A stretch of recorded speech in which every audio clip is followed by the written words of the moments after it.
దేశం గర్వించదగిన ఘటన అది. దాయాది దేశ దొంగచాటు కుట్రలకు తగిన గుణపాఠం చెప్పిన చిరస్మరణీయ విజయానికి నిదర్శనం. నక్కజిత్తుల పాకిస్తాన్ జలాంతర్గామి ఘాజీని విశాఖ సముద్రంలో జలసమాధి చేసిన భారత్ పౌరుషం అది. ఘాజీ ఈ పేరు వినగానే భారతదేశ యుద్ధ చరిత్రలో ఒక అమోఘ విజయం, పౌరుషం గుర్తుకొస్తుంది. దీనికంటే ముందు ఘాజీని మన నేవీ వాళ్ళు ఎందుకు ధ్వంసం చేయాల్సి వచ్చింది, దీనికి పునాది ఎక్కడ పడిందో తెలుసుకుందాం. అది బ్రిటిష్ వాళ్ళు పరిపాలించే రోజులు. హిందూ ముస్లింల మధ్య తగాదాల కారణంగా ఇండియా ముక్కలవుతున్న సందర్భాలు. ఎందుకంటే మత కలహాల వల్ల హిందూ ముస్లింలు రెండు దేశాలుగా మారిపోయారు. అవే ఇప్పుడున్న ఇండియా, పాకిస్తాన్. కానీ భారత్కు చిన్న సమస్య. ఇండియాకి పశ్చిమాన తూర్పున ముస్లింలు, మధ్యలో హిందువులు ఉన్నారు. ఈ కారణంగా పాకిస్తాన్ కూడా రెండు భాగాలుగా విడిపోవాల్సి వచ్చింది. అదే వెస్ట్ పాకిస్తాన్, ఈస్ట్ పాకిస్తాన్. ఇలా విడగొట్టాకే బ్రిటిష్ వాళ్ళు మనకే స్వతంత్రం ఇచ్చారు. పాకిస్తాన్ భద్రతా దళాలను ఏర్పాటు చేసుకుంటున్న సమయంలో వారికి దగ్గర 3 సబ్మెరైన్లు మాత్రమే ఉండేవి.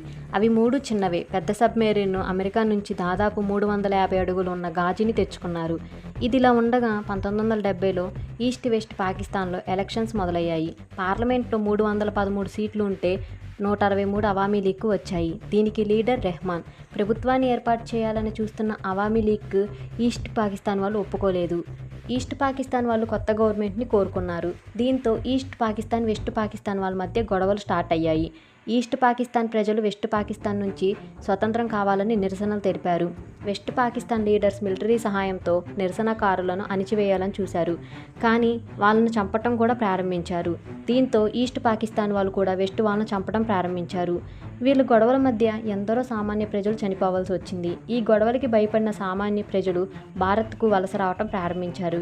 ఇండియా కూడా వలస ప్రజలకు ఆశ్రయం ఇచ్చింది. వలస ప్రజలకి బీహార్, అస్సాం, వెస్ట్ బెంగాల్, మేఘాలయ, త్రిపుర వంటి రాష్ట్రాల్లో శరణార్థులకి కావాల్సిన ఆశ్రయాలను ఏర్పాటు చేసింది. వలస వచ్చే వారి సంఖ్య భారీగా, అంటే 1 కోటి పైన పెరగటంతో వలస వచ్చే వాళ్ళని ఆదుకోవటం కష్టమైంది. వాళ్ళ కోసం ఫారిన్ కంట్రీస్ని సహాయం కోరారు అప్పటి ప్రధానమంత్రి ఇందిరాగాంధీ. కానీ ఏ దేశం సహాయం చేయటానికి ముందుకు రాలేదు. అప్పుడే ఇందిరాగాంధీ గారు ఒక డెసిజన్ తీసుకున్నారు. ఈ వలస ప్రజల్ని భరించే కన్నా పాకిస్తాన్తో యుద్ధం చేయటమే కరెక్ట్ అనుకున్నారు. వెస్ట్ పాకిస్తాన్ నుంచి ఈస్ట్ పాకిస్తాన్కి స్వతంత్రానికి మద్దతు తెలిపారు. ఈ అనౌన్స్మెంట్ విన్నాక అందరూ భారత్కు, పాక్కు పెద్ద యుద్ధమే జరగబోతుందని అనుకున్నారు. కానీ ఇక్కడ ఈస్ట్ సైడ్ ఉన్న ఇండియన్ ఆర్మీని కంట్రోల్ చేయాలంటే పాకిస్తాన్కు 350 అడుగుల సబ్మెరైన్ అవసరమవుతుంది. దీంతో ఘాజీ కరాచీ నుంచి బయలుదేరి 3000 కిలోమీటర్ల దూరంలో ఉన్న అరేబియా సముద్రం నుంచి భారత జలాల్లోకి, అంటే బంగాళాఖాతంలోకి వచ్చింది. ఇక్కడ పిఎన్ఎస్ ఘాజీ 2 లక్ష్యాలతో బయలుదేరింది. 1. ఐఎన్ఎస్ విక్రాంత్ని నాశనం చేయటం. 2. విశాఖపట్నం హార్బర్ని బాంబులతో కూల్చేయటం. ఐఎన్ఎస్ విక్రాంత్ని నాశనం చేస్తే ఇండియన్ ఎయిర్ ఫోర్స్, నేవీ రెండూ దెబ్బతింటాయి. విశాఖపట్నంలోని హార్బర్ని కూల్చివేస్తే ఇండియన్ నేవీ సగం పవర్ పోతుంది. ఇలా 2 లక్ష్యాలతో పిఎన్ఎస్ ఘాజీ ఎంటర్ అయ్యింది.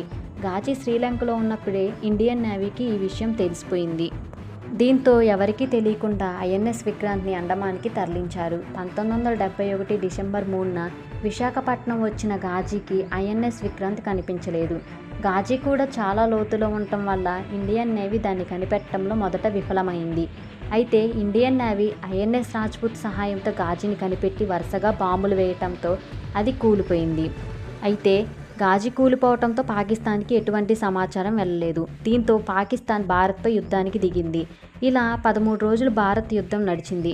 తర్వాత డిసెంబర్ 16న 90,000 మంది పాకిస్తాన్ సైనికులు సరెండర్ అయ్యారు. దీని తర్వాత మిలిటరీని విడిచిపెట్టాలంటే ఈస్ట్ పాకిస్తాన్కి స్వతంత్రం ఇవ్వాలని ఇందిరాగాంధీ డిమాండ్ చేశారు.